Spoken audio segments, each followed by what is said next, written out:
La nuit de solution qui aurait ou bien qui a pour thème, je sors de cette prison. Bien-aimés dans le Seigneur, nous allons constater certaines personnes qui me suivent.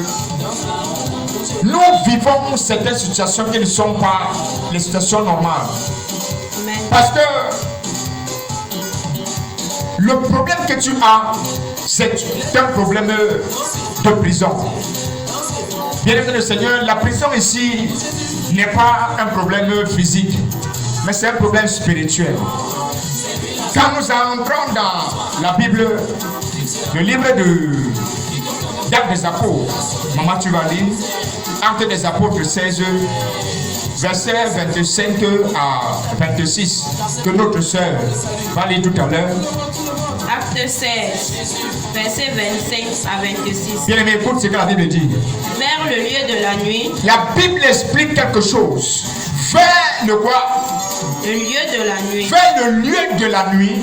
Paul et Silas priaient et chantaient. Bien aimé dans le Seigneur, voici deux personnes comme ça, deux personnes qui sont en train de marcher. Et pendant que les deux sont en train de marcher, l'ennemi qui a vu leurs étoiles, l'ennemi qui a vu leur projet, les a captivés et les a mis dans la prison. Et voilà maintenant Paul et Silas, les deux sont dans la prison. Qu'est-ce qui se passe? Continuez pour moi. Priaient et chantaient les... La Bible dit que pendant que Paul et Silas ont constaté qu'ils étaient dans la prison, les deux sont entrés dans la prière et les deux chantaient. Les louanges de Dieu. Les louanges de Dieu. Et les prières et les prisonniers les attendaient. La Bible dit que pendant que les deux étaient en prison, les deux étaient en train de prier. Bien aimé, ça fait combien de temps que tu pries? Ça fait combien de temps que tu loues le Seigneur? Ça fait combien d'années aujourd'hui que tu vis cette situation?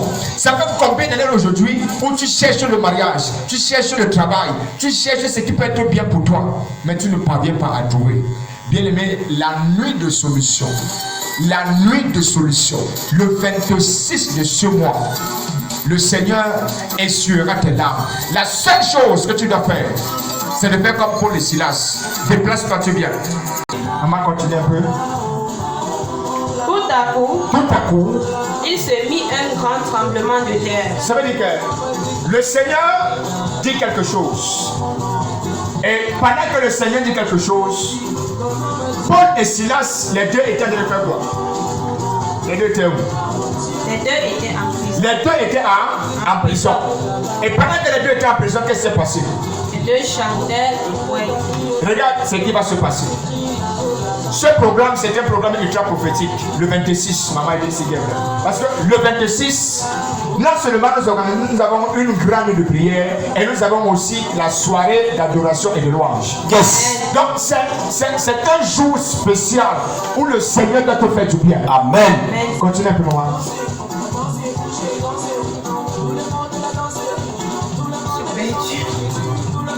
Oui, maman. En sortant de fondement de la prison furent épargnés. Ça veut dire que maman, pendant que Paul et Silas étaient en train de chanter, les deux étaient en train de louer, les deux étaient en train de prier. Qu'est-ce qui s'est passé? N'est-ce pas? La prison que l'ennemi a tenu captif, cette prison s'est brisée. Amen. Les chaînes se sont brisées, non? Amen. La seule chose, ce vendredi-ci, je rassure à une personne, Yes. toute prison qui te tient captif, Yes. que ce soit dans la maison de ton père, Yes. la maison de ta mère, Amen. la maison de ton grand-père, Amen. je t'assure, après cette nuit de solution, Yes. tu sors de cette prison avec ton mariage, Amen. avec ta promotion. Amen. La seule chose que tu dois faire, Yes. c'est de te déplacer. Amen. Déplace-toi, tu viens. Amen. Déplace-toi. Amen. Prends ton bus, tu te rends au ministère Centre Chrétien Unité Fraternité, qui est situé sur l'axe Douala Yaoundé, près de Boumiébé. La seule chose que tu dois faire. Et là, maintenant, tu peux juste nous contacter pour avoir plus d'informations au numéro suivant, au 698 22 89 35. Oui, maman, quel numéro encore? 691 01 69 55. J'aimerais qu'on rassure aux personnes qui nous suivent ici que ce n'est pas du folklore que nous faisons ou du folklore que nous faisons dans le ministère ici. j'aimerais dire à une personne que l'effet de te déplacer seulement, de toucher au sol de ce ministère, quelque chose de surnaturel se dépose sur toi. Amen. Donc viens. En venant, ne viens pas seul. Viens avec un voisin, viens avec une soeur et n'importe qui. De ton choix. Mais la seule chose que tu dois faire, c'est d'être là. Amen. Dieu vous bénisse. Shalom. Shalom. Amen.